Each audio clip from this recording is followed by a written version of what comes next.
प्रिय दर्शकों, जय यीशु। सेक्रेड स्क्रिप्ट सोर्स में आपका स्वागत है, जहां विश्वास की शक्ति यीशु की शिक्षाओं के साथ जुड़ी हुई है। मैं मारिबेल वेरडू हूं, इस आध्यात्मिक यात्रा पर आपकी मार्गदर्शक और मेरे साथ आदरणीय विंसेंट पेरेज हैं। आज हम अपने विषय के गहन सार पर गौर करते हैं। यीशु के साथ मैं एक शक्तिशाली निर्माता हूं। चुनौतियों से भरी दुनिया में हम अक्सर यीशु के गहन शब्दों में सांत्वना पाते हैं, अपने भीतर अद्वितीय शक्ति का स्रोत खोजते हैं। जैसे ही हम इस बातचीत को शुरू करते हैं, शब्दों को अपनी आत्मा में गहराई से गूंजने दें, प्रेरणा और विश्वास की लौ प्रज्वलित करें। आइए हम सब मिलकर अपनी दिव्य क्षमता के रहस्यों को उजागर करें, यह पहचानें कि यीशु के साथ होने पर हम अपने भाग्य के निर्माता बन जाते हैं। इस परिवर्तनकारी अन्वेषण में विंसेंट और मेरे साथ जुड़ें, क्योंकि हम उन पवित्र शिक्षाओं को उजागर करते हैं जो हमें अपनी वास्तविकता को आकार देने के लिए सशक्त बनाती हैं। आज हमारे विषय यीशु के साथ मैं एक शक्तिशाली निर्माता हूँ को अपनाते हुए आइए हम बाइबल के पवित्र पन्नों में पाए जाने वाले दिव्य ज्ञान के भंडार में गहराई से उतरें। हमारी नींव जॉन के सुसमाचार पर टिकी हुई है, जहां यह घोषित किया गया है, आदि में शब्द था और शब्द परमेश्वर के साथ था और शब्द परमेश्वर था। यूहन्ना 1:1। यहां वह गहरा सत्य निहित है कि हमारे निर्माता ने हमें अपने दिव्य वचन के माध्यम से सृजन का उपहार दिया है। जैसे ही हम अपने अस्तित्व को इस शब्द के अवतार यीशु के साथ जोड़ते हैं, हम सह निर्माण के क्षेत्र में कदम रखते हैं। बाइबल हमारी दिव्य क्षमता का एक जीवंत प्रमाण उत्पत्ति 1:27 में प्रतिध्वनित होती है। इस प्रकार परमेश्वर ने मानव जाति को अपने स्वरूप के अनुसार उत्पन्न किया। परमेश्वर के स्वरूप के अनुसार उसने उन्हें उत्पन्न किया। गहन महत्व को अपनाएं। हम परम निर्माता की छवि में गढ़े गए हैं, जो हमारी वास्तविकता को आकार देने की क्षमता से संपन्न है। फिलिप्पियों 4:13 के शब्दों पर विचार करें। जो मुझे सामर्थ्य देता है, उसमें मैं सब कुछ कर सकता हूं। यह घोषणा मात्र प्रेरणा से परे है। यह हमारी रचनात्मक शक्ति के स्रोत का खुलासा करता है। यीशु को अपना सहारा बनाकर हम शक्ति, साहस और रचनात्मकता के अनंत स्रोत का लाभ उठाते हैं। मैथ्यू के सुसमाचार 17:20 में यीशु पुष्टि करते हैं, मैं तुमसे सच कहता हूं, यदि तुम्हारे पास राई के दाने जितना छोटा विश्वास है, तो तुम इस पहाड़ से कह सकते हो, यहां से वहां चले जाओ, और वह चला जाएगा। तुम्हारे लिए कुछ भी असंभव नहीं होगा।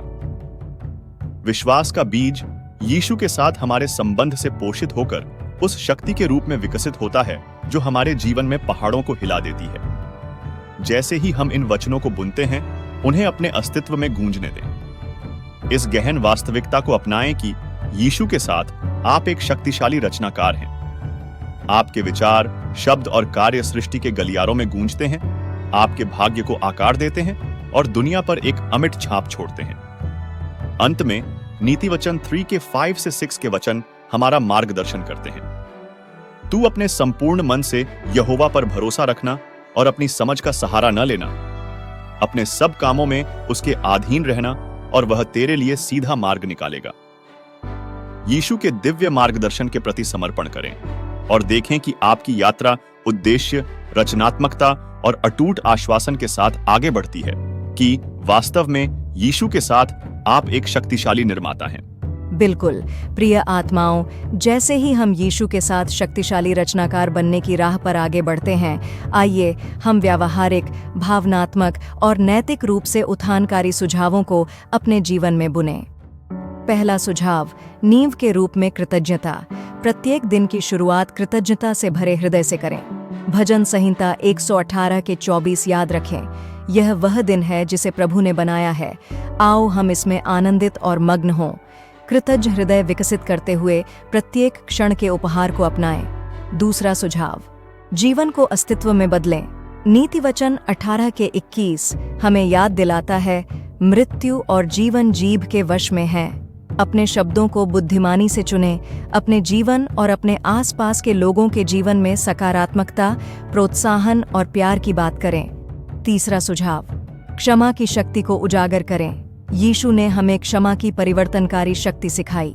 नाराजगी और कड़वाहट के बोझ को छोड़ें। जैसा कि इफिसियों 4:32 हमें आग्रह करता है कि एक दूसरे के प्रति दयालु रहो और दयालु बनो और एक दूसरे को क्षमा करो, जैसे परमेश्वर ने मसीह में तुम्हारे अपराध क्षमा किए।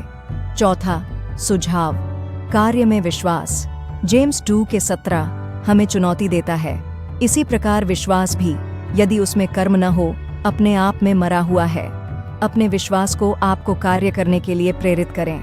दया, करुणा और प्रेम के कार्यों के माध्यम से आप एक बेहतर दुनिया के निर्माण में सक्रिय रूप से भाग लेते हैं। पांचवा सुझाव, विपत्ति को विकास के रूप में स्वीकार करें। रोमियो 5:3-4 परीक्षणों की परिवर्तनकारी शक्ति की बात करता है। केवल इतना ही नहीं, बल्कि हम अपने कष्टों में आनंदित होते हैं, यह जानते हुए कि कष्ट सहन शक्ति पैदा करता है और सहनशीलता चरित्र पैदा करती है और चरित्र आशा पैदा करता है।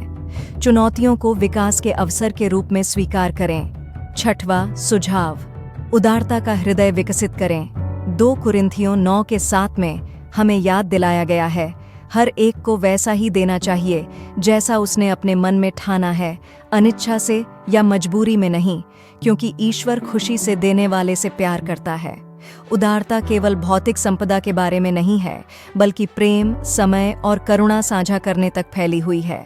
7वां सुझाव, प्रार्थना के माध्यम से बुद्धि की तलाश करें। नीति वचन 2:6 हमें आश्वासन देता है, क्योंकि प्रभु बुद्धि देता है, ज्ञान और समझ उसके मुख से निकलती है। अंत में प्यारे दोस्तों, अगर इस संदेश ने आपकी आत्मा को छू लिया है तो हमारे चैनल सेक्रेड स्क्रिप्ट सोर्स को सब्सक्राइब करें। प्रत्येक दिन हम बाइबल शिक्षाओं की समृद्ध टेपेस्ट्री को संक्षिप्त और प्रभावशाली तरीके से प्रकट करते हैं, यह सुनिश्चित करते हुए कि आपको विश्वास की यात्रा में प्रेरणा की दैनिक खुराक प्राप्त हो। याद रखें, यीशु के साथ आप एक शक्तिशाली रचनाकार हैं। जब तक हम इस पवित्र यात्रा पर दोबारा नहीं मिलते, आपके दिन दिव्य मार्गदर्शन और अटूट आशा से भरे रहें। आमीन। जय यीशु।